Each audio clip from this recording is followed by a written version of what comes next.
We've created a world that's very dangerous right now. I think we're on the brink of a possible extinction. Deepak Chopra right here. One of the world's biggest experts on health, wellness. Time magazine's one of the top 100 icons of the century. He's also written 93 books. When you look at the direction of travel as a civilization, what advice do we need now? War, greed, stress, humanity's problems come from our inability to sit quietly and do nothing. We're always doing. We're human doings. We're not human beings anymore. Take some time every day to be unoccupied. Ask yourself, who am I? What do I want? And what is my purpose? People don't ask these questions. They only know that they suffer and they want an immediate solution, which is, something like an antidepressant. And that's what we've created. Every experience shapes our biology. When you look at a situation, do you see an adversity or an opportunity? How is this determined? By your childhood. If your parents were complaining, condemning, criticizing, playing the victim, you will see every situation as an adversity. Can it be changed? Yes. How? There are actually many studies on what is called the happiness equation. Number one is... This is your 93rd book. If you were to write one last book, what would be the top line message? I hate to use this word, it's misinterpreted, but the title would be... Before this episode starts, I have a small favour to ask from you. 2 months ago, 74% of people that watch this channel didn't subscribe. We're now down to 69%. My goal is 50%. So if you've ever liked any of the videos we've posted, if you like this channel, can you do me a quick favour and hit the subscribe button? It helps this channel more than you know, and the bigger the channel gets, as you've seen, the bigger the guests get. Thank you and enjoy this episode.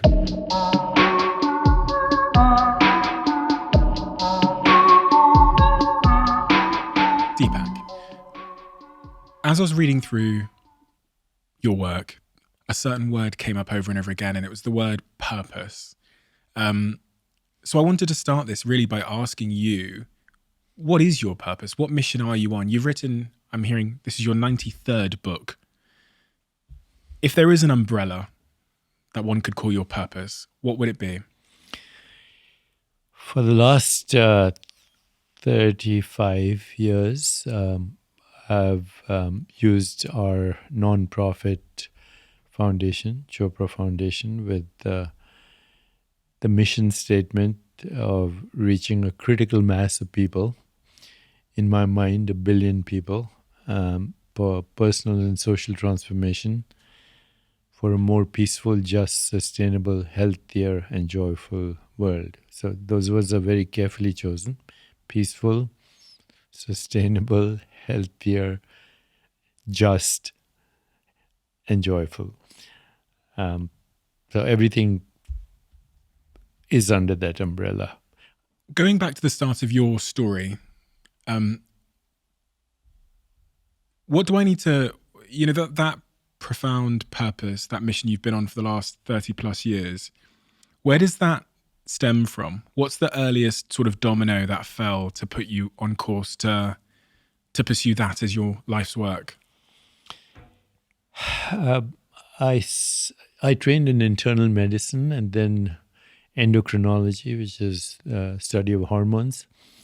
And then I went on to study neuroscience and neuroendocrinology. I saw the relationship between what happens in our consciousness and particularly emotions and how that affects our biology. As a physician, I was always impressed by how giving information to a patient affected their metabolism. If I told somebody you had cancer, just the word cancer, you could see immediately their blood pressure go up, their heart rate speed up, their platelets get sticky, and, a whole cascade of events in their biology, which was essentially inflammation and propensity to disease. Just hearing bad news and interpreting it and having an emotional response to it. I remember giving that news to a patient and then immediately realizing that I'd made a mistake. I was reading the wrong chart. So I immediately apologized and I saw his biology change in a moment.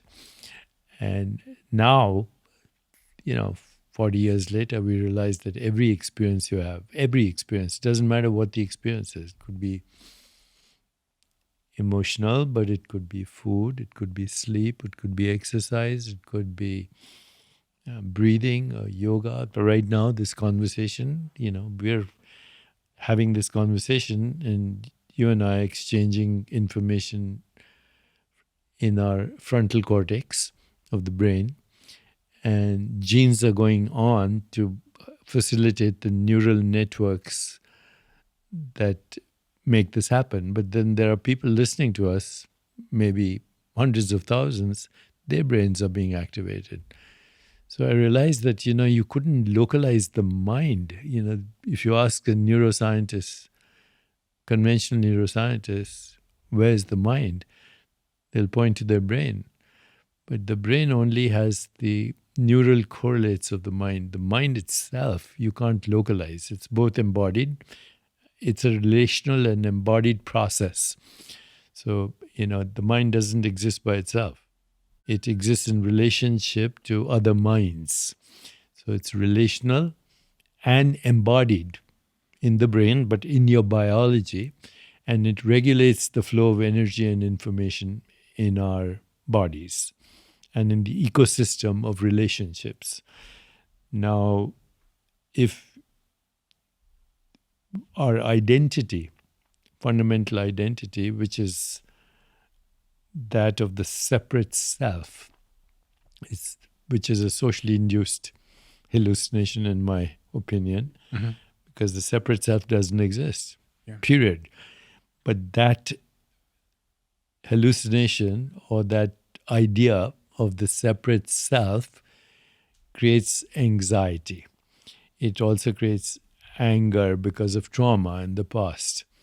So anger is nothing but the memory of trauma. Hostility is the desire to get even. Anxiety is the anticipation of trauma again in the future.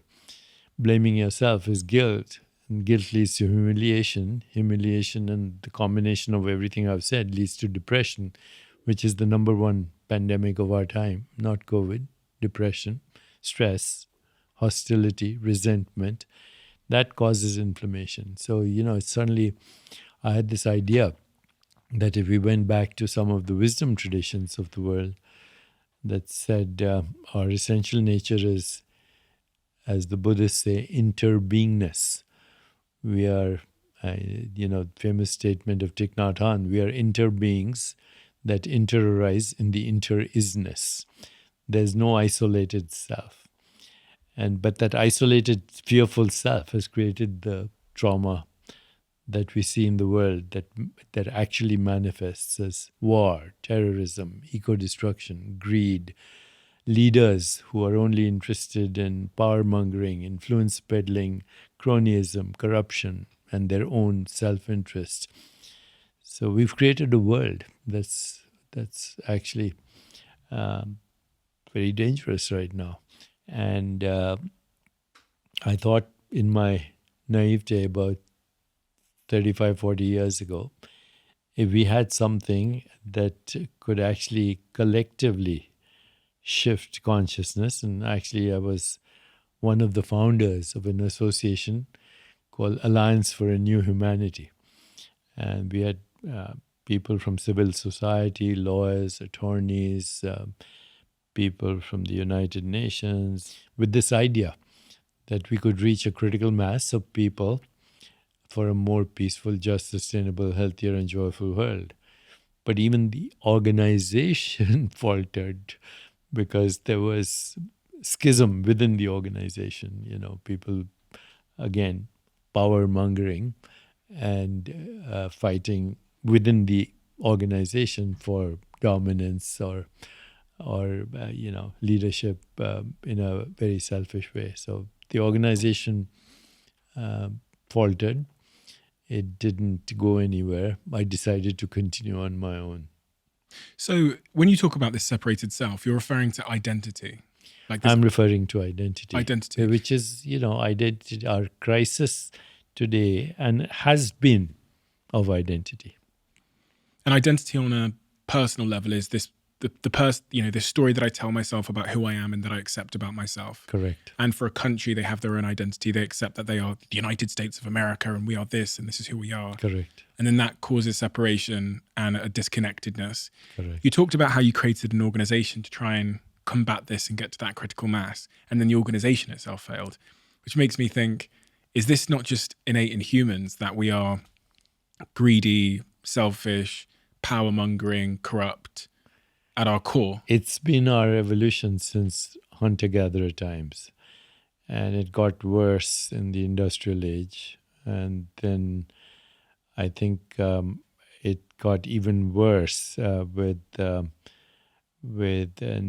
wars, the First World War, Second World War. But if you read history, the history is one of violence ever since human beings have existed. Other species are violent too, but not in the way we are, for power or for money or for this idea of extreme nationalism, which is a form of tribalism, in my opinion, or the whole history of colonialism is just that. And now we've reached a point with the information age where, it's kind of nothing is secret anymore. And yet the intensity of what's happening in the world, look what's happening in Ukraine, or right now what's happening in Pakistan, or what's happening in India, or what's happening in Korea. Look at any place in the world. Maybe you leave a few places like New Zealand or, Bali or a couple of places like that. But the rest of the world is actually in extreme turmoil. So we have medieval minds and modern capacities. Now, that is not a good combination. A medieval mind restricted to a little area in medieval times caused havoc there. But now, globally, that medieval mind, that tribal mind, and our modern capacities, it's a terrible combination. Everybody listening to this now in some way is suffering. Yes. In some way. Yes. Everyone's suffering is slightly different, but if you zoom out far enough, it's pretty much all the same to some degree. Yeah. If you had a young person come to you and they were, I don't know, they don't even have to be young, 16 years old, maybe 30, maybe 45, and you had to give them some broad advice on how to suffer less for the remainder of their life, what advice would you give them? We've reached a stage in our evolution where people don't ask these questions. They only know that they suffer and they want an immediate solution, which is, something like an antidepressant or whatever. And that's what we've created with a materialistic interpretation of the universe. Wisdom traditions tell us we suffer because, in fact, in the Eastern wisdom tradition, we suffer 5 causes. Not knowing who we are, number 1. Not knowing the nature of reality. No isolated self. Clinging and grasping at experience, which is ephemeral. Experience is ephemeral. It's transient. You can't catch it. Like regret or... Even this experience, okay. If I asked you, hold on to it, you can't hold on to this experience. If I asked you what happened to your childhood, you'd say it's a dream. Or if I asked you what happened to last night, it's a dream.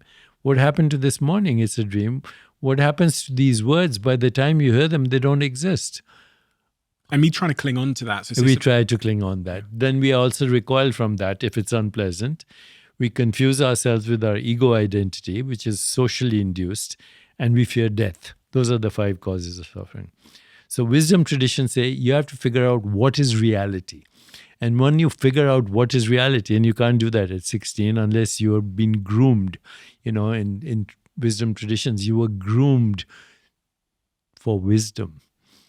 And that started what we call self-education, which is what yoga is, by the way. Yoga means union with the self. Misinterpretation of yoga is this is just the physical postures. But the 8 limbs of yoga are all intended to find your true self. So there are principles of social intelligence emotional intelligence, physical posture, breathing techniques, withdrawal of the senses, focused awareness, meditation, transcendence. Once you get to these last three aspects of yoga, transcendence is the key. You find out who you really are. The self which knows the self, not bamboozled by social constructs. So let's go through those 5 things. Number 1. Not knowing reality. Reality is not local, it's infinite. So what do I need to understand then to avoid that form of suffering? I need to understand that it's not localized, and therefore that means that you are infinite. You're at one level. I'm everything and nothing. You're everything and nothing, and actually you experience love. Love not as a sentiment, but the ineffable interconnectedness with all that exists. People have those experiences with psychedelics these days, or you can actually give somebody an experience like that with even VR, because we are already in a VR. Number 2? Number 2, clinging, grasping that which is ungraspable. Every experience is ungraspable. So the awareness of an experience is not the experience. The awareness of a thought is not a thought. The awareness of a thought is independent of the thought. If you identify with the awareness instead of the thought, which is like a cloud going through the sky, you don't either attach yourself to it or you don't identify with it. It takes training. So, and in the Rig Veda, let noble thoughts come to me from every side, because your thoughts are not your production. Your thoughts are socially constructed and they recycle through you, and yet we identify with them. So number 2 is identifying with that which is ephemeral, transient, ungraspable. Number 3, on number two, we need to not attach, not associate with thoughts, not associate with experiences in order to be free from suffering. You can associate with them, but you're not attached or identified to them. You can associate with thoughts. So if you've had a trauma in your early life or something, or you've been through something not so good, or you've been dumped by your boyfriend. And then we would identify with that. And actually that epigenetically, by the way, that's intergenerational. Now we know that, in the Holocaust, for example, during the invasion of the Netherlands by Nazi Germany, there was famine amongst the Jews. And now 3 generations, 4 generations after that, the people's descendants who were traumatized, they have diabetes because somewhere in their body there's a memory of famine. So they're holding on to carbohydrates, they have insulin resistance, etc. If you take a mouse and you expose it to a smell that it likes, for example, lavender, and then you give it a mild electrical shock, for 7 generations, the mice will be fearful of that particular smell. I've been to a cow farm in Hawaii where they used to have electrical wires as fences, mild electrical shocks. Now they don't have the wires. But the descendants of those cows that were traumatized, they won't cross over that fence, or they won't cross over where the border was. So this is another mystery. Where is memory? Most people, if you ask them, where is memory, they'll point to their brain. If I asked you, what did you have for breakfast today? What did you have for breakfast today? That's a really good question. I had a salad with some chicken and avocado. So now where was that memory before I asked you the question? There's nowhere in the brain you can point out that memory was, but as soon as I ask you the question, the neural networks go fire. Yeah. But where is the memory retrieved from? The only place is consciousness, but consciousness can't be localized. When people get brain injuries, car crashes, they lose their memory sometimes. Yeah, so radio is damaged, you don't listen to the music. Doesn't that prove that it's in the brain somewhere? Is Shakespeare on your movie screen or your television set? Is actually anything you read in the book, is the author in the book? It's that, you confuse the instrument with the user of the instrument. The fault of the instrument is not a reflection on the user of the instrument. Shakespeare and that would live on like the CD or like the That's video right. cassette. Yeah, but where is that mind that localized in the CD? In the brain somewhere, isn't it? No, the brain is just like your CD set. Okay. What happens in the brain is called the neural correlates of experience, NCE. There's, as I said earlier, there's no experience in the brain. That's why you can put a knife through it. The brain has no self-awareness. When you think about some of these neurological diseases like dementia, Alzheimer's, what does that present evidence for in terms of, I mean, I guess a lot of people aren't really clear at the moment where Alzheimer's and dementia starts or what's causing it. Alzheimer's, now we know, is due to accumulation of a substance called amyloid in the brain. So there are 40 genes that predispose you for Alzheimer's, of which 3 are probably fully penetrant, which means they predict the disease because that's genetic determinism. The rest are related to things like lack of sleep or inflammation or stress or a diet that causes inflammation or lack of unregulated biological rhythms, etc. So there are identifiable causes for Alzheimer's. But again, Alzheimer's and these neurological diseases, all diseases like that, we are talking about 2 different things. We're talking about consciousness as a fundamental reality, and then we're talking about the instrument that we call the brain. Now, I should say to you, though, that what I'm saying is not necessarily accepted by mainstream science, but mainstream science cannot answer the hard problem of consciousness or where experience happens and is not interested. Right now, the 2 most promising things in medical science, well, 3 or 4 are, one is what we call gene editing and CRISPR. So you'll be able to cut and paste genes soon, the way you cut and paste emails. But that'll affect maybe 5-6% of genetic determinism. The rest is lifestyle, epigenetics. So that's where we are in medical science. And with machine learning and artificial intelligence, I think we'll be able to predict disease and make it everything will be more personalized, predictable, preventable in the future.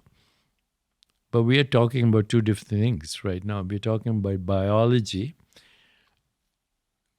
and we're talking about the hard problem of consciousness.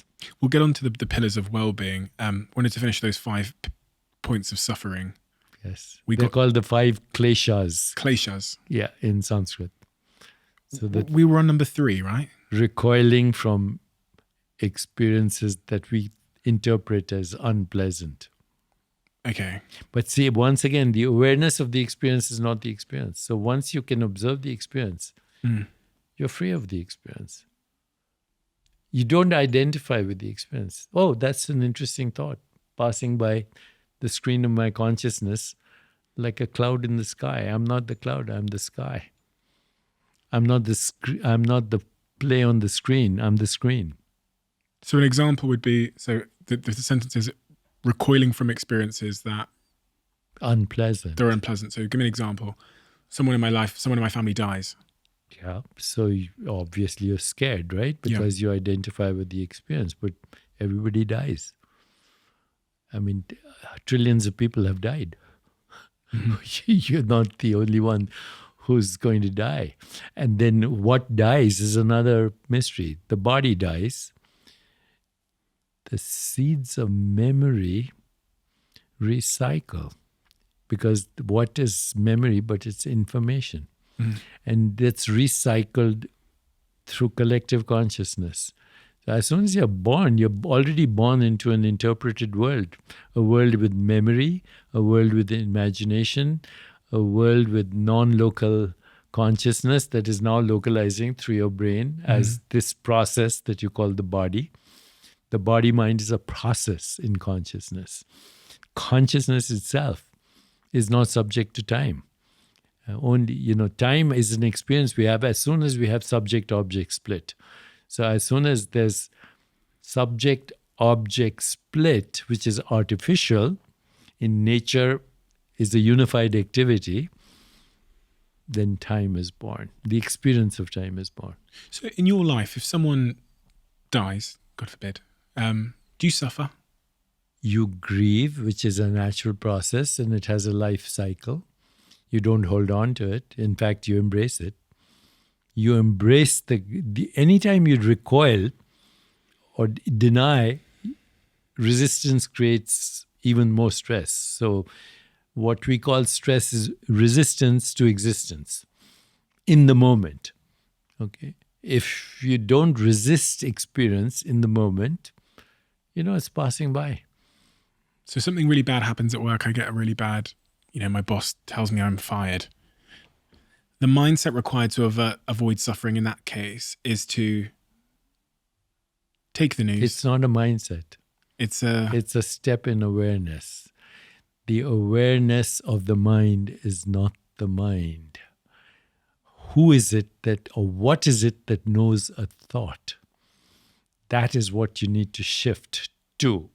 Okay. Once you shift from the experience to the awareness in which the experience is happening, you're independent of it. And that's what actually those 8 limbs of yoga are about. It's a process, a shift in identity. We started with that, a shift in identity from your assumed self to your fundamental self, which is infinite, which is without cause, which is not subject to birth and death, which is spaceless, timeless, incomprehensible, infinite, irreducible, and fundamental. It feels almost like I'm stepping out of myself and looking at myself. Correct. Looking at the projection of yourself. The projection of myself, would make more sense. You're looking at the projection of yourself. Which is very hard to do. You're looking at your avatar. And it's very hard to do because we are increasingly becoming avatars, especially with things like social media. Yeah. We're being reinforced. Like, I have 2 million followers or 1 million followers or 500,000 followers. They're following my avatar. So we don't know who we are. You're confused yourself with the avatar. And the battle is all between avatars wanting importance. How does one resign from that battle and take back my peace? Actually, the opposite of that is creativity. The creativity is the opposite of determinism. If you don't want to be a biological robot or an algorithm, which is what we are now, we are biological algorithms, biological robots. And that's, by the way, part of our evolution. It's not something, all animals, but the animals have an advantage. They live in the present moment. But you and I have an imagination that can see into the future, that can even look at death, as the culmination of this life experience. We regret the past. We anticipate the future. We're never in the present, when this is the only place we are right now is the present. There's no way to escape it, but in our imagination, we escape it. So the worst use of imagination is stress. The best use of imagination is creativity. Creativity is a disruption in the algorithm. It's a discontinuity, fundamental creativity, not, usual innovation like iPhone 13 instead of iPhone 12 with a better camera. That's not what creativity is. Creativity is a death and a resurrection. It's a death of context, meaning, relationship, and story, and a new meaning, relationship, and story. That's fundamental creativity. That's Einstein coming up with the theory of relativity, or the quantum physicists breaking every rule that we knew in Newtonian physics, or a great piece of art, Beethoven's Fifth. These are original creativity is a disruption in the algorithm. To this idea of my avatar getting into this sort of avatar war with other avatars, my antidote to that is my own creativity. Your own creativity. Every moment you have a choice to repeat the past or be a pioneer of creativity of the future. And that happens, by the way. It happens individually, it happens collectively. We change worldviews. The world is not flat anymore. The ground is not stationary anymore. The world is not material anymore. Every technology that you use is based on the new idea that the essential nature of the physical world is it's not physical. If I could see you as you really are, I'd see a huge emptiness with a few scattered dots and spots and some random electrical discharges. And at the most fundamental level, there are no boundaries. Boundaries are perceptual. So when we experience the spiritual ecstasy, which is ineffable, there are no boundaries. That's why people in near-death experience, people with psychedelic experience, people with peak experiences, athletes, musical performance, any break from ordinary reality is ineffable and healing, actually. That's why the recent resurgence in psychedelics is very interesting because, it takes you away from your identity of being squeezed into the volume of a body in the span of a lifetime. And point number 4, the 5 points of suffering. Point number 4. Point number 4, confusing your selfie with yourself, your ego identity. We've talked about that. And number 5 is death. Death. But all Fearing of them have one solution. First one, find out who you are. How does one find out who they are? Transcendence. How does one transcend? Here's another thing. There's no system of thought, religion, philosophy, or science that will get you into knowing true reality, because systems of thought are just that, systems of thought. What is it that gives rise to thought? That is what you want to know. And that's been the eternal quest in spiritual traditions. I'm not talking about religious dogma or ideology. But these days it's very fashionable for people to say, I'm not religious, but I'm spiritual. It means the same thing. When you have a spiritual experience, number 1, transcendence. You find your identity beyond space and time. Number 2, emergence of Platonic values like truth, goodness, beauty, harmony, named after Plato, or love, compassion, joy, equanimity. And number 3, loss of the fear of death. That's Jesus, that's Muhammad, that's Rumi, that's Buddha, that's every luminary that you can study since people created systems of thought. So what's the easiest way to there's someone listening to this right now. They are driving up the motorway. They're a lorry driver. Take some time every day to be unoccupied. Even spiritual pursuit is an occupation. So take a little bit of, I think it was Kafka or somebody who said, all of humanity's problems come from our inability to sit quietly and do nothing. We'd rather electrocute ourselves. We're always doing. We have human doings. We're not human beings anymore.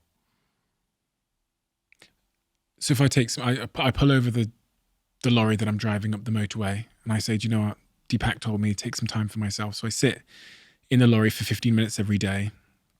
How is that going to help me to transcend?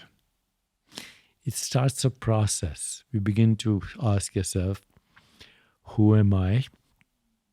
I reflect on these questions every day. Who am I? What do I want? What is my purpose? What am I grateful for? And who am I without these constructs? It's a big mystery, right? Who you are. Ultimately, you realize you're the awareness in which all experience happens. But you're not the experience. The experience is in time. You're not in time. And this requires a different kind of education. It's not part of our culture. It used to be part of cultures. If you read Plato and the Republic, and you'll see that, this was part of every culture. But it was few luminaries. People romanticize even about this. India is a spiritual country. Well, India's been violent forever. A few luminaries, the sages of the Upanishad, then we have romance around them. Greek culture, oh, Bob, the Greeks were the most civilized in the world. Well, yes, Socrates and Parmenides and, Pythagoras, and I can name a few, but the rest of the country, even in those times, they had slavery, they had sexism, they had these the source of the Olympics, where they used to sacrifice humans, and we're still performing it. Even in our days, we're still repeating that cycle with the, what do you call, cheerleaders, the virgin vessels of the past. We haven't changed actually much. What else in terms of starting your day, like daily habits? So you talk about sleep as being incredibly important. Here are the daily habits. Number one is sleep. Now we know, by the way, that lack of sleep is the number one predictor of premature death from cardiovascular disease. Lack of sleep is also a predictor of Alzheimer's. Lack of sleep interferes with your creativity. Lack of sleep causes inflammation. So that's for sure. Number one. Number two, I think, is any practice that quietens the mind, meditation, reflection, contemplation, sitting quietly, watching your breath, etc. Number three is exercise. Number four is mind-body coordination, as in that's different than regular exercise. Your yoga practice and martial arts, breathing practices, tai chi, qigong, they actually activate a different part of your nervous system, which is the parasympathetic nervous system, which causes self-regulation in the body. So it's not just exercise. It's, something that puts mind and body together. Even gymnastics or things like judo, and I mentioned martial arts, but yoga is my practice. Then emotionals, your emotional and physical environment, your social environment, because we live as social beings. So, if you have toxic relationships, it's going to cause physical toxicity. Then nutrition. We now know that, that food that causes inflammation, refined, manufactured, processed food with chemicals, antibiotics, hormones, insecticides, pesticides, it's poison. It's like putting Agent Orange in your body. So organic food, farm to table, maximum diversity of plant-based foods. Now we know a lot about micronutrients. We know about biological rhythms. But ultimately, I think spiritual experience is very important, because no matter what you do, no matter how healthy you are, there is old age, there is infirmity, and there is death. So unless you face those right head on, when you're healthy, not when you're in a crisis, not when somebody dies in your family, then everybody panics. Okay, I had a crisis in my life when I was 6 years old. My father was in England. He was training to be a cardiologist. I was living with my grandfather. And one day we got a telegram that my father had passed all his exams. He was now a fellow of the Royal College of Physicians. Big deal in those days. We got a telegram. My grandfather wanted to celebrate, so he took me and my little brother to a carnival, then to a movie. I even remember the movie, Ali Baba and the 40 Thieves. And then we went to a fancy restaurant, and then in the middle of the night, he died. And they took him for cremation, brought his ashes back in a little jar about the size of this coffee cup, or a little bigger. And one of my uncles said, "What happened? Yesterday he was taking the kids to a carnival, and today he's a bunch of ashes." My little brother, who later became the dean of education at Harvard Medical School, he was 4 years old. He started to lose his skin. His skin started peeling off. I went into a panic. And, my uncles took my brother to every physician. They couldn't find a diagnosis till somebody said, he's missing his parents. He's feeling vulnerable. He's losing his skin. shedding his skin because that's a metaphor for his vulnerability. He'll be fine when his parents come back. And sure enough, as soon as they came, my brother was healed. So at 6 years, I had a crisis, existential crisis. Went on to become a doctor. But what happens? You go to medical school, the first thing you see is a corpse. You're supposed to understand life by dissecting a body. It's the way we are trained. You started off by looking at a human being as an anatomical structure rather than a process in consciousness. So it took me a long time, going through medical school, training myself, going through crises, smoking, addictive behavior, alcohol. I remember resuscitating a patient, putting a pacemaker, putting him on a respirator, and then going outside to smoke a cigarette. And then, I was disgusted with myself. I threw away my cigarette. That evening, I threw away the scotch, and I decided that I wanted to understand, who am I? It's almost like in that moment you observed someone that was so full of life just moments earlier turn into, as you said, ashes in a jar. Ashes in a jar, scattered in the wind. And you go, where is my granddad? Yeah.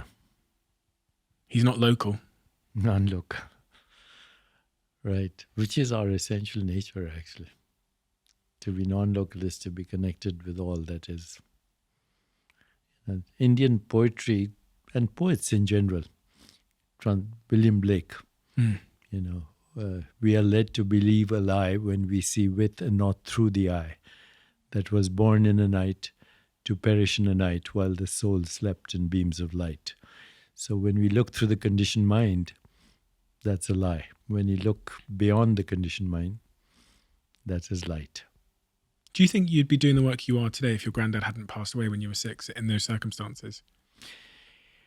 I think that was a very pivotal moment at 6 years of age. Existential crisis. Most people don't have that at the age of 6. Because it brought you a bunch of questions, didn't it? Really profound questions about the nature of life and existence and love and. Mm-hmm. Tagore, Indian poet. Love is not a sentiment, it's the ultimate truth at the heart of creation. That you and the other are the same being in different uniforms. Do you ever ponder if some of your beliefs are, if that moment really was pivotal, that some of your beliefs might have been a way to justify your sadness? Yeah. Denial is a way of justifying sadness. I don't think belief in many ways is a cover-up for insecurity. If I said, do you believe in electricity? You say, no, I see that device, that transistor, that TV set. Electricity, gravity is my experience. So I don't believe in belief. But faith is something else. Faith is the knowingness of the invisible, without which there is nothing visible. The invisible is the source of all things visible. Yeah. So when your day comes, when my day comes, when we're no longer... I'm preparing for it right now. You're preparing for it? Yes, in my tradition, there are 4 stages of life. First 25 years, they're called ashrams. Ashram is a place to rest, or that which you identify as your home. First 25 years, education. Second 25 years, family, children, fame, fortune, if you want. Third 25 years, giving back. Now fourth, self-realization, preparation for death. How does one prepare for death? By knowing and experiencing your non-local self. Is that what people would call spirituality? Or? Yeah, spiritual. But authentic experience. I'm not talking about dogma or self-righteous morality or jealousy with a halo or cunning hypocrisy, which all pretend to be spiritual. But if you've had the experience, then you know yourself as non-local, then the unknown is the only place to be. The known has already happened. It's a prison. And what do you believe happens once you die? I think the dream continues. The dream continues in a different frequency domain of consciousness. These days, actually, if you look at some of the theories of the universe, mathematical theories, current materialistic view is that the visible universe is about 2 trillion galaxies, 700 sextillion stars, uncountable trillions of planets. Based on that current estimate with the James Webb telescope and all this, our planet is not even a speck, one grain of sand in all the beaches of the world. So the other day I went to the beach, picked up a grain of sand, and a breeze came, it drifted off, and the beach didn't notice that one grain was missing. That's planet Earth, 2 trillion galaxies. But I recently interviewed a Caltech professor of physics, Sean Carroll, who sits on the desk of Richard Feynman, one of the greatest physicists of all time. Einstein sat at that desk for a while. Sean Carroll believes there are infinite universes. Infinite universes. It's incomprehensible, the idea that there are infinite universes. But I believe they are, and that you and I have a cosmic journey that is infinite. And infinite means infinite. Infinite is incomprehensible. It never ends. You change uniforms. You change experiences. Hopefully you evolve like a spiraled staircase. But it's a never-ending horizon. Does that mean what people call reincarnation of some sort? Or is it even people, beyond that? Yeah, but what is reincarnation? See, everything recycles. Matter recycles, we agree. Energy recycles, we agree. Information recycles, we agree. If consciousness is what gives rise to energy, information, and matter, and energy, information, and matter are human constructs for modes of awareness and consciousness, why would consciousness not recycle? Why would it be the only exception? It wouldn't be the same consciousness, though, would it? It would be bits of the, No, it's a consciousness with seeds of potential manifestation, seeds of desire and seeds of memory. Now, if you want to be totally, I want to use the spiritual language, which is not fashionable, but is fashionable to karma, memory, and desire. So karma is past experience and interpretation of past experience. If you go to Starbucks, have a cup of coffee, that's karma. Now, depending on your experience, you like it or not, you decide to go back to Starbucks or not to go to Starbucks. You go to whatever the other places and get a cappuccino. So memory recycles as desire. And desire recycles as karma. Karma simply means experience. Don't think of it good, bad. And this is the software or awareness that recycles and evolves in cosmic time. Now, this is the theory, but you have to experience it. So I asked you, what did you have for breakfast? But now I could ask you, do you remember a happy episode from your teenage years or your childhood? And immediately the memory comes. Where was it? Not in your brain. I hadn't skated. I learned skating when I was 8 years, ice skating. I didn't skate for 30 years. At the age of 38, with my 2 little kids, Rockefeller Center, ice there, picked up a pair of skates, started to skate. Every cell in my body, including my brain, had recycled a few million times. Where was that memory of skating? Big mystery. Quick word from one of our sponsors. I have to say, I've been on a bit of a journey with this brand because when I started my business in new territories, when we first moved Social Chain to New York City, the first place we went to was WeWork. We moved 4 of our team members out to New York City and we built the business from there. I have to say there's something magical about WeWorks. I've spent the last 2 or 3 weeks in LA in a WeWork, and as you walk in the front door every day, It's almost like that sense of community, that sense of magic, excitement, camaraderie is tangible.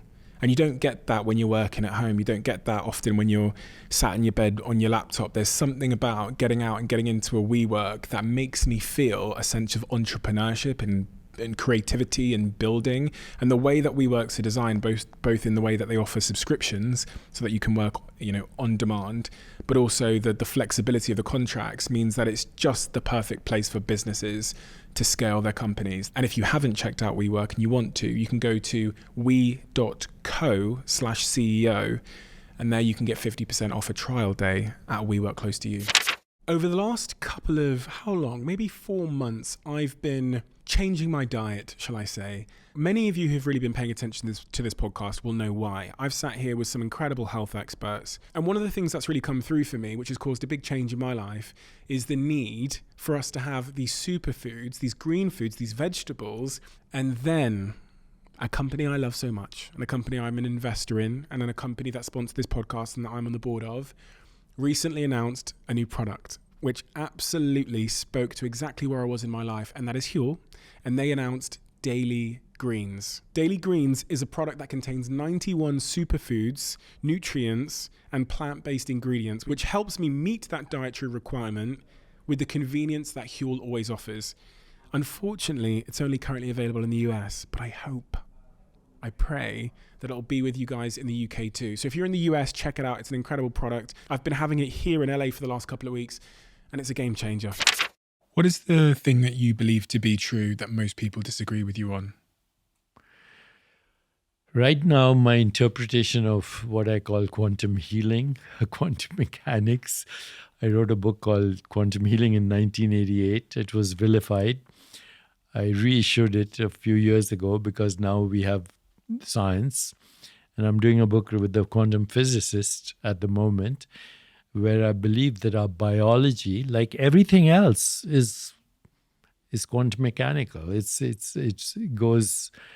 Every experience shapes our biology, and experience happens in the moment.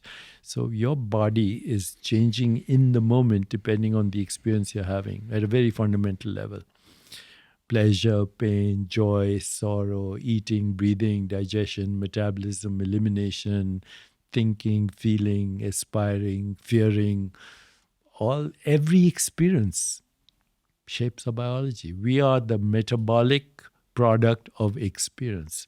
And experience doesn't happen in isolation. It happens in the matrix of relationship. So what people disagree with me is this whole interpretation. I've been attacked by, mainstream scientists. But I've been persistent because I'm a physician and I see people. And, I'm not sitting in a lab dissecting rats or designing experiments theoretically. But you see people. And as you said, people suffer.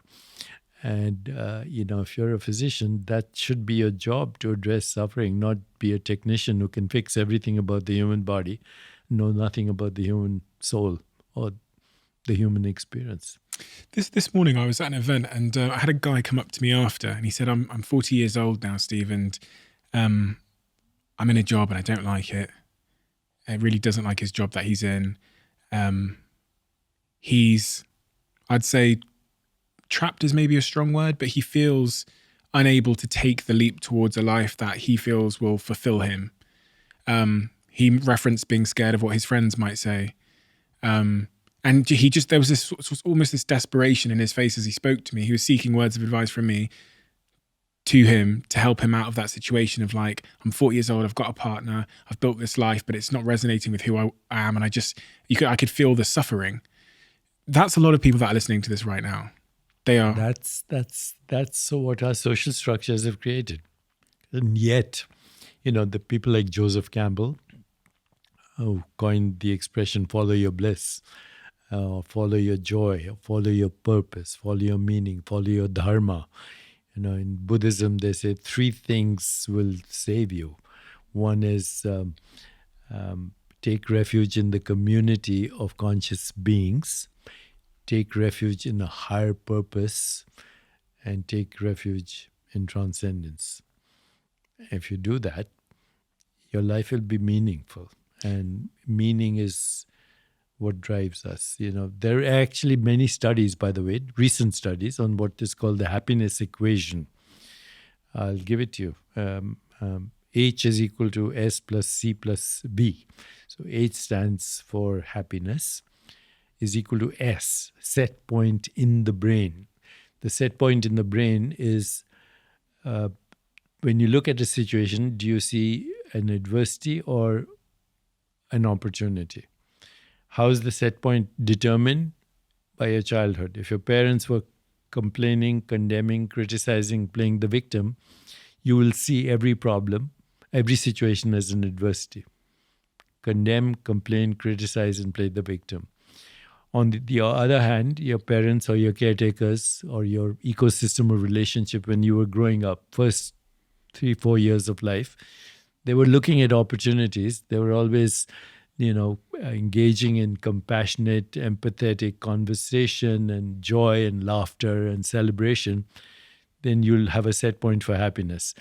This set point determines 50% of our daily happiness experience. Can the set point be changed? Yes, by self-awareness, by reflective inquiry, by mindfulness, by actually knowing that you have a problem. Most people don't even know they have a problem. So that's 50%. So S plus C, conditions of living, primarily material conditions of living, money. So if you're extremely poor, you will suffer. If you're extremely rich, that doesn't guarantee that you'll be happy. In fact, what a lot of rich people do is they confuse their self-worth with their net worth. So I wrote a book before this called Abundance that was inspired by Bob Marley, one of his lyrics where he said, some people are so poor, all they have is money. So happiness, when it pertains to money, is 10% of your daily experience. If you win the lottery, you'll be ecstatic in the beginning. In 6 months, you'll plateau. In 1 year, you'll be back to your set point. So even if you win the lottery, in 5 years, you might be worse off because now you're worrying about taxes. You want to put your money in wherever, in the Bahamas or something. And it's become your identity, money. If you're, all billionaires, money is their identity. They confuse self-worth with net worth. So that's 10%. Now we have 40% remaining. That's the choices we make every day. There are two kinds of choices we make every day. One's for personal pleasure, sex, alcohol, entertainment, movies, shopping. Shopping is the number one choice for pleasure, by the way, in the world. That's why we call people consumers, a very ugly word to describe a stardust being with self-awareness. But does pleasure bring you happiness? It does, but it's transient. And you have the danger of being addicted to pleasure if you have an addictive personality, as I did. Okay, so pleasure brings happiness transiently. There's another choice you can make that actually is called fulfillment, when you have meaning, purpose in your life, and if you know how to make other people happy by giving them attention, which means listening, appreciation, noticing their uniqueness, affection, letting them know you care, and acceptance, radical acceptance. You can't change another person so you feel better, which is what we're trying to do all the time, changing other people so we feel better. Impossible. You can't change yourself, even if you try. So acceptance. What would you say to that guy? What should I have said to him in terms of advice? Because he did really look like he was You should struggling. actually have told him, let's take a day off and let's go fishing, or let's go into, have a picnic, or let's go to see a comedy, or let's go to see it. Just discontinue and try this. A little moment of being, not doing, not thinking, not feeling, not speaking. I take a week of silence every year. Now I'm taking even longer. So sometimes I'm thinking, a month in silence. But, I'm 76, so that's at different stages of life too. In the hope that might help him realize that he's playing the wrong game or he's thinking about the wrong game? In the hope that, one thing you can do to alleviate anybody's suffering to some extent is fully accept them and listen to them. Don't give them advice. People feel better if you just listen to them. And there's neuroscience that their amygdala cools down. If you just listen with deep empathy, which means you feel what another person feels. There's some biology around this. When you feel what another person feels and you deeply listen, there's a phenomenon called limbic resonance. Your emotional brain resonates with their brain. And then if you deeply listen to them and you let them know you care for them, there's another thing that happens. It's called limbic regulation. And then the third step is limbic revision. Their neural networks rewire. So acceptance, affection, appreciation, and attention. That's what you do. Don't give them advice.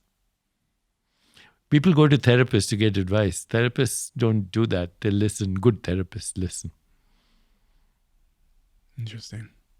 And in the old traditions, that's why people went to confession. They basically, revealed their so-called sins to the priest, and they felt better. One of the things I've read about, I read you talk about, is the role that affirmations and positive self-talk and those kinds of things can have on our healing. To some extent, anything mental is weak. This is what I've wondered, because a lot of books and Instagram will say, look in the mirror and say nice things to yourself. Or yeah, it doesn't work. It's mental. Mind is weak. You have to go deeper. It's, to say if you're trying to force yourself to be positive, that's exasperating. That's very stressful. But instead of forcing yourself to be positive, observe your thoughts. Observe both negative and positive thoughts. And you see that all experiences by contrast. You can't have one without the other. It's like a pendulum can't swing only in one direction. It has to swing in two directions. Hot is meaningless without cold. Pleasure is meaningless without pain. Joy is meaningless without suffering. Birth and death are actually not even opposites.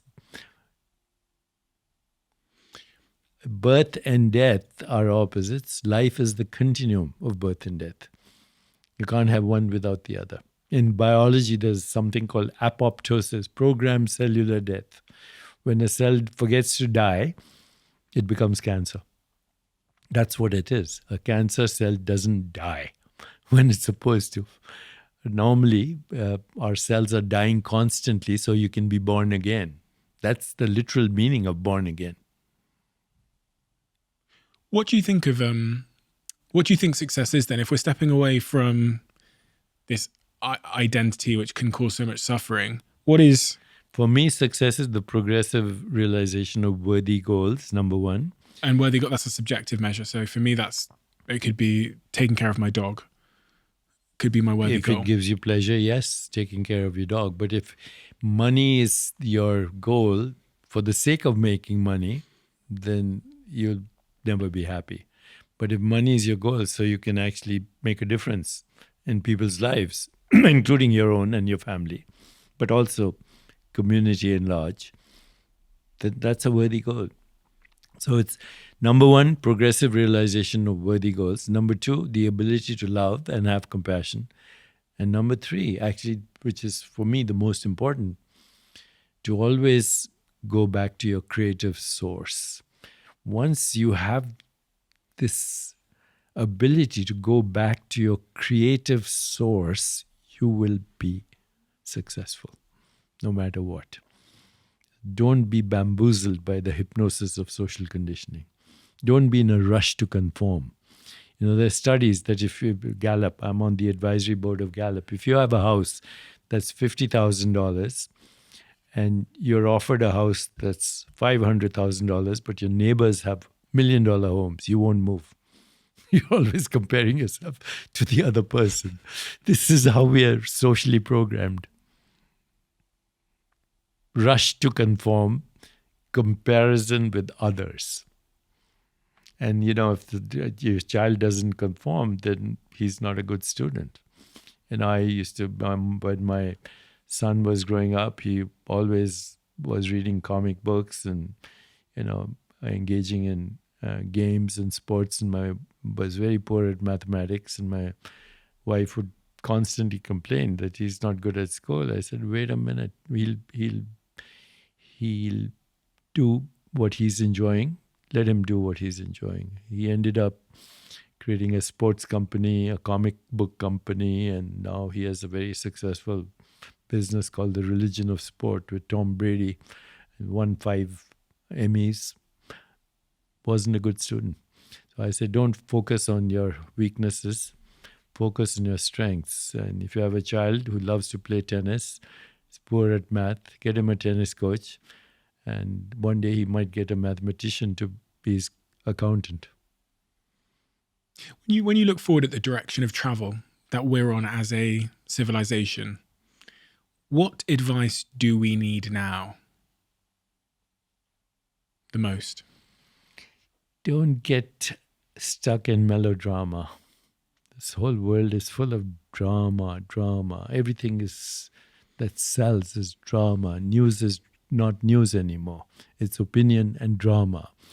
And all the violence in the world is drama. And, you read about drama, shooting, killing, incest, all crazy stuff. And we're addicted to trauma, actually. And then we complain about it.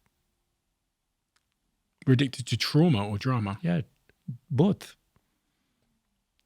And what's the cost of being addicted to trauma and drama? Suffering. Because you sacrifice yourself for the drama of being a conformist. Does this mean we should I'm thinking about my relationship with technology and social media and news feeds and stuff. Well, technology is neutral, and it's inescapable. It's part of our evolution. If you don't adapt to technology, you'll become extinct also. So it's part of our evolution. How do we use technology? In my field, AI, machine learning, precision diagnosis, and even intervention, I believe technology is a great gift. But again, technology can destroy the world too. This is what it means to be human. Humans are a very interesting species. Our fall from grace is exactly what, mythical traditions tell us. The knowledge of good and evil. We ate the fruit. It's hard to go through life these days and not be tempted by drama. It's even someone who, It's a process. What is that process? Growth. Some people do grow. Some people do evolve. And I think ultimately that is the purpose of our existence, is to keep evolving. Do you ever get tempted by drama or distracted? Not anymore. I used to. I used to engage in debates. It was like, big high for me to win a debate. How long ago?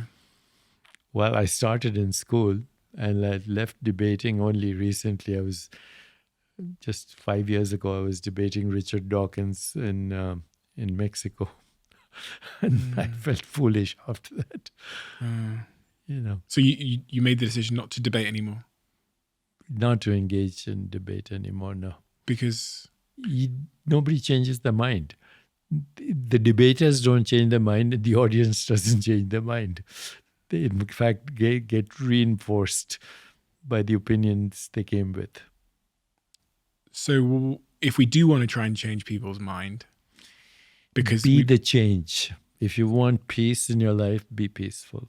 If you want love in your life, give love. Whatever you want, engage in that.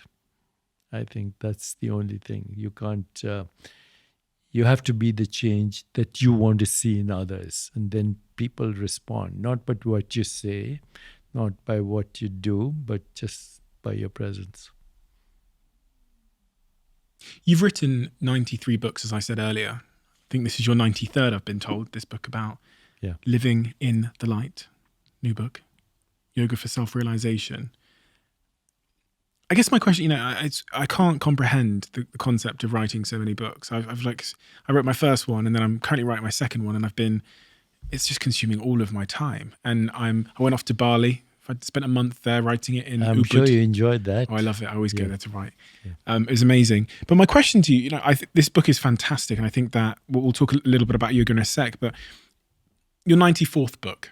It's coming this year. It's called Quantum Body with the Quantum Physicist. So I feel kind of good about that because I've been talking about that for now since 1988.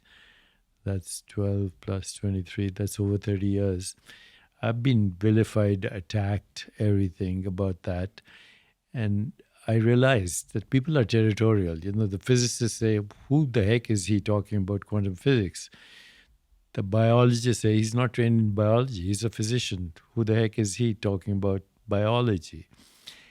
And yet, my experience tells me that your body is non-local. It follows the principles of quantum mechanics. And I've now found some supporters who know the math. And, even the body can be understood mathematically now. I don't know if you're familiar with this theorem called Gödel's theorem, which says, it's a very famous theorem. And, Gödel was a German mathematician who was Einstein's favorite colleague when they're both immigrants to America at Princeton. But he came up with a theorem which says there are theorems in math that are true, but you can't prove them. And they're disruptions. They're basically mathematics is Platonic truth, describes everything in the universe. And yet there are theorems that don't follow algorithms. When a mathematician thinks of them, he said, where did this come from? They don't know. They can't even prove it, but it seems intuitively true. And if they follow the theorem, it leads to new creativity. So I think creativity is inherent in the universe. We are aspects of that creativity, and with self-awareness, we have source to that creativity. But that creativity will never happen if you don't take time to actually incubate in discontinuity. In my life, I've figured it out. 9 steps. Intended outcome, number 1. Information gathering, number 2. Information analysis, number 3. Incubation, taking time off. Go to Bali, play golf. If you're a Republican, that's mystery school for Republicans or whatever. So incubation, and that is a time you settle with uncertainty. And then there's that eureka experience, insight. So incubation leads to insight, which is a disruption. It's something totally new context, new relationship, new story. And then if the insight is accurate, then you're inspired, not motivated. Motivation is mental, inspiration, as the word says, in spirit. Then you implement it, then you integrate it, and then you are a death and a resurrection. These are my 9 steps to creativity. I just made them up. So information, for intended analysis, information gathering, information analysis, incubation, insight, inspiration, implementation, integration, incarnation. I use that for writing my books. I can tell, yeah. And if you were to write one last book, if I said, Deepak, you could write one more book, that's it. You can only write one, it's going to be your last ever book. Which subject matter would you think was the most important subject matter to write that last book about? And what would be the top line message of that book? I hate to use this word, it's misinterpreted, but the title would be Enlightenment. Explain. What do you mean? Like, why enlightenment? And what would the book be It's about? the only solution, ultimately, to know truth with a capital T. You're not your body, you're not your mind, you're not your emotions. They're all like clouds passing through the sky. When I read some of the great luminaries, Wittgenstein, our life is a dream, we are asleep, but once in a while we wake up enough to know that we were sleeping.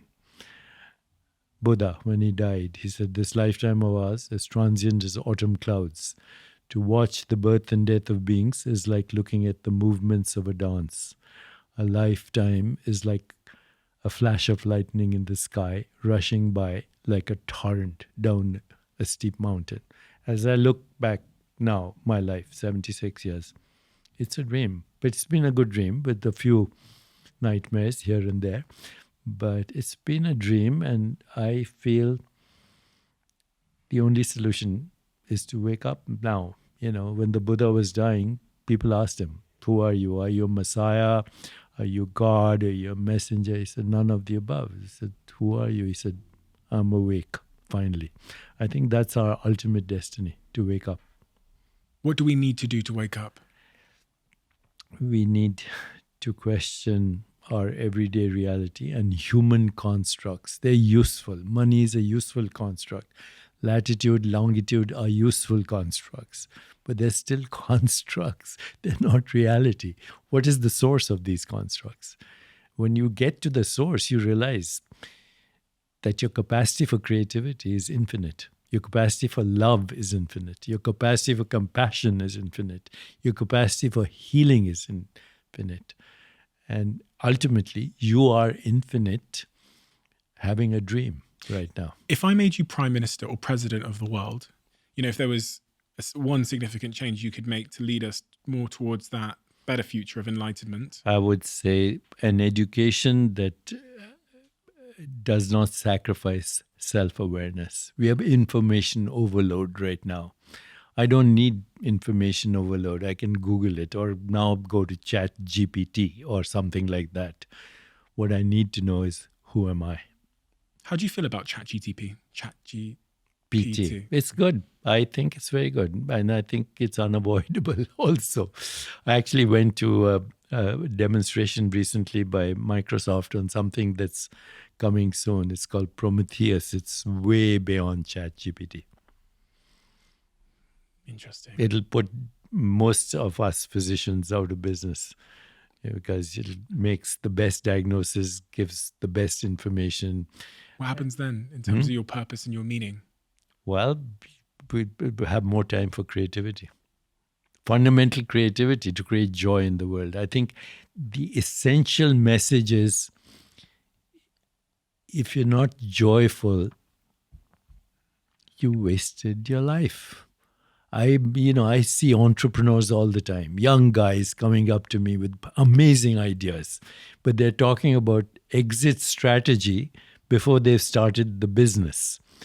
It's like, dividing the loot before there's a train to rob. But they're already talking, and we're living in a hustle culture. I have 5 exits. You keep exiting, and you're still hustling, and you're dying. And that's the final exit. You're still a hustler. So I say, make joy and self-understanding, self-awareness, the fundamental purpose of existence, and everything else will follow. Where's your joy? Where do you derive it from? The fact that I exist and I'm aware of existence, that's a perpetual surprise to me.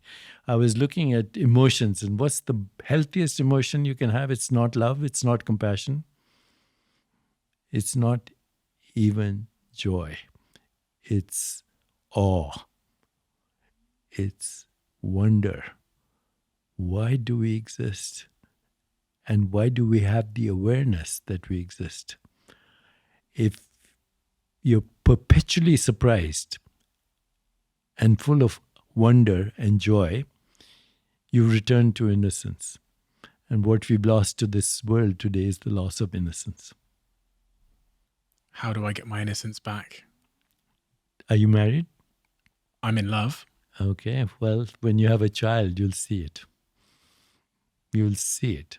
A child is spontaneous, is in the moment, is joyful unless it's wet or hungry, but that's a different situation. But it's joyful. It is looking. The other day I was in a train, from Orlando airport to baggage claim, everybody was stressed in the train, wearing masks, panicked, a mother on the phone and full of anxiety. And she had a little baby in the crib, and this baby was looking around in total amazement. Finally, it caught my eyes, and it gave the most amazing smile. And the whole room lighted up, just looking at that innocence. We have lost our innocence, and we take it away from our children. So, when children love laughter, they love stories, they love surprises, they love to play peekaboo. When's the last time you were surprised?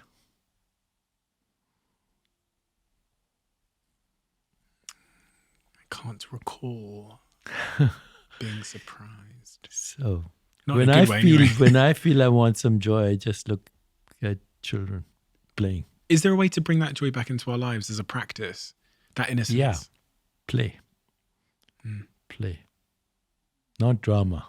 As adults, play is seen as a waste of time. No, play is when you find creativity and joy. I'm not talking about drama. I'm talking about play. Play for the sake of play.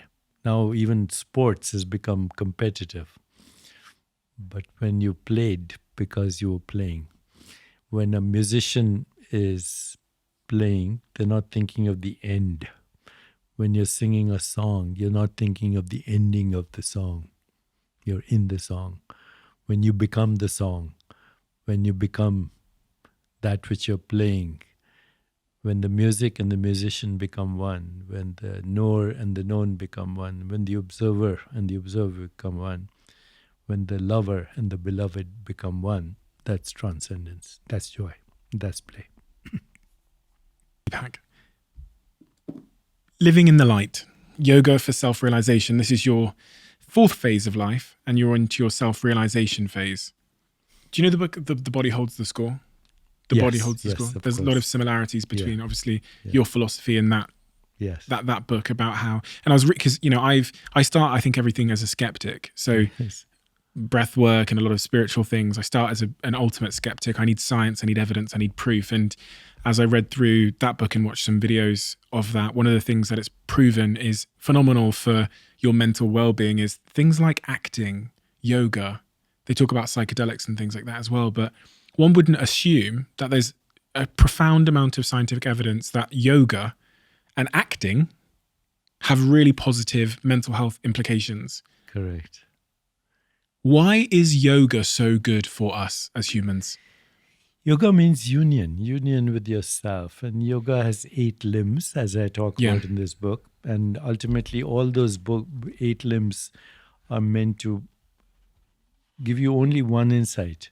You and the universe are made of awareness. You're not made of energy.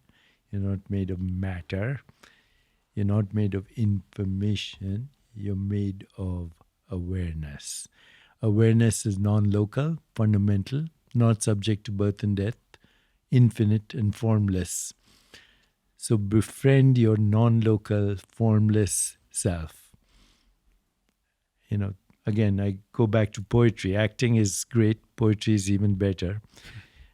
Rabindranath Tagore, one of my favorite poets, said, "In this playhouse of infinite forms, I caught sight of the formless.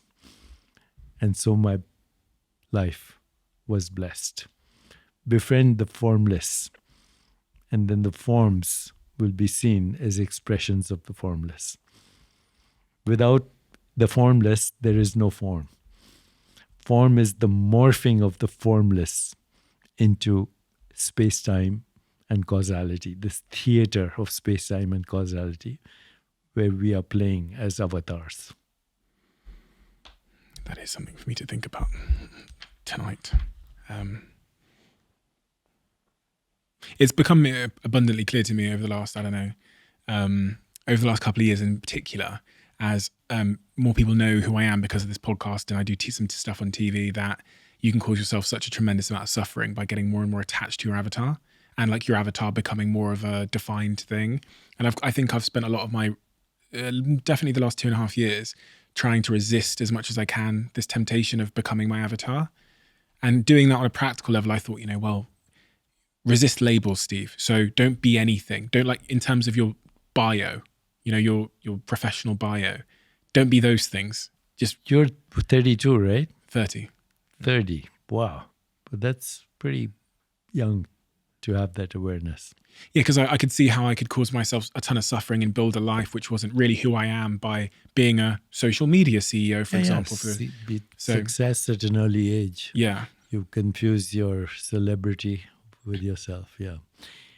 Outside of me just like saying to myself, okay, I'm going to write books and I'm going to do this theatre and we do this music show and I DJ now and I do all these other bits and pieces. I was in psychedelics for a while with Thai Life Sciences as a creative director and an investor. And outside of me doing lots of stuff, which I thought was the antidote to resisting my label, you're telling me that the real antidote to resisting my label is like a higher sense of enlightenment.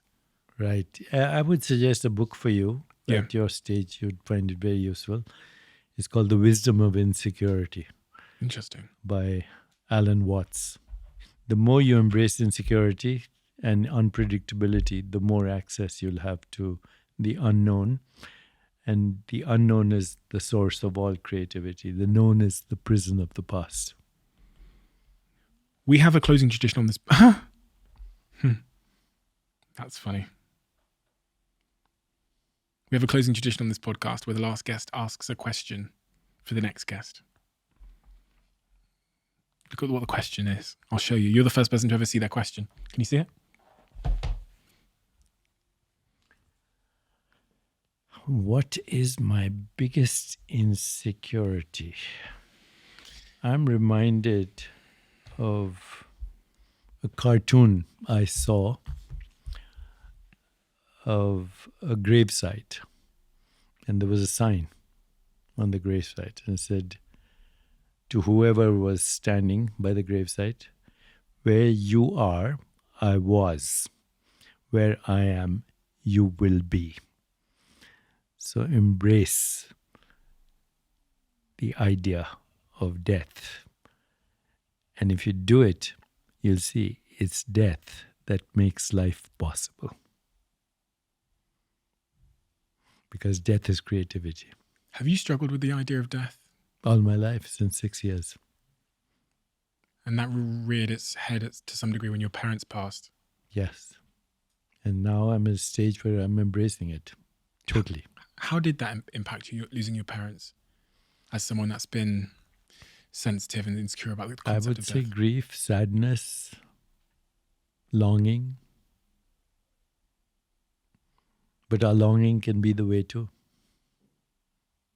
How long ago was that you lost your parents?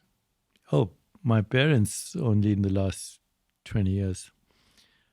But grandfather, with whom I lived in the first few years of my life, he was like a parent. My grandparents were my parents because my parents were in England at that time, and I and my brother were left with our grandparents who brought us up.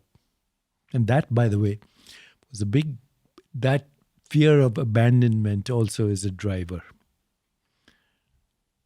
The fear of abandonment is a driver, and there is no cure for that other than don't think about yourself all the time. Anytime by the way, you are suffering, ask yourself, who am I thinking about? You're thinking about your avatar. Very true. Deepak, thank you so much. Thank you for having me. This was one of the best conversations I've had. Oh, thank you so much. That's a huge honor. You really are. You've been someone that I followed from afar, but have had tremendous admiration for, and everyone that I've encountered that's encountered you has been so. We have mutual friends. We're sort of in business together in many respects through the Healing Company. That's great, actually. They're lovely people. Yeah. And it's been an honor that you'd come here and spend some time with me today. And it's been my privilege. Thank you. Thank you so much, Deepak. Thank you. As you might know, the show's now sponsored by Airbnb. Absolutely love Airbnb. Always have. Always been saved my life on so many occasions. And my team, when we first got in touch with Airbnb, were talking about how most people don't realize that their place where they currently live could become an Airbnb. And I guess the second question there is, how much could your place be worth? And it turns out you could be sitting on an Airbnb goldmine without even knowing it. Some people Airbnb their entire homes when they're away. That's what I did in New York. Whenever I left New York, my place was on Airbnb and people rented it out, sometimes for a day, sometimes for 2 days, sometimes for a week. And it's a great way to cover some of the bills while you're away. So whether you're looking to go on holiday, or you just want some extra cash for bills, or you want to buy something nice for a Valentine that you love, whatever it might be, head over to airbnb.co.uk/host and you can find out how much your current property where you live can earn while you're not there. I suspect it might blow your mind, because it certainly blew mine.